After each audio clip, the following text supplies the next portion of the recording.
So when someone doesn't listen to me, it kind of peeves me, but then at the same time, it kind of doesn't, just because I've had it happen through my life because I was the baby and older cousins and siblings kind of just don't listen to you.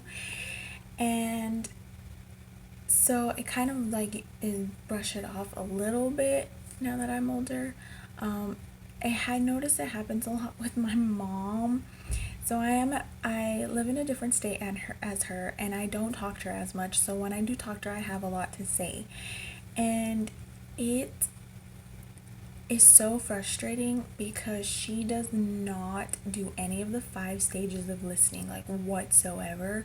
Like her attention span is so low, and she doesn't remember anything, and she hardly responds to me like when I'm trying to talk to her about something.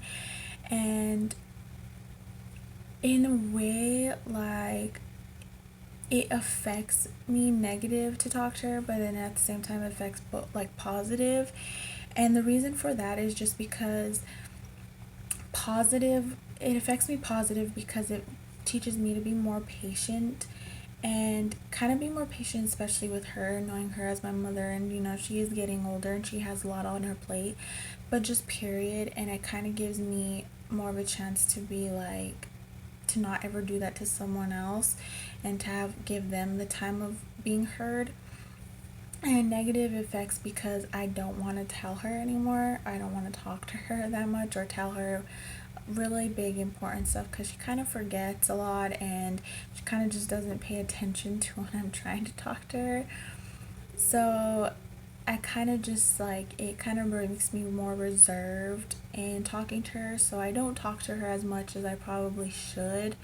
um, but in the process of it, I guess I'm learning because of the positive and negative, and I think that's like a good thing about it. And it also helps me in my relationship as well.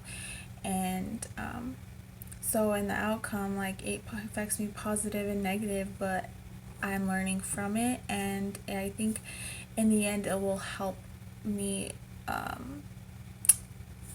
have like more of a communicative relationship with my mom.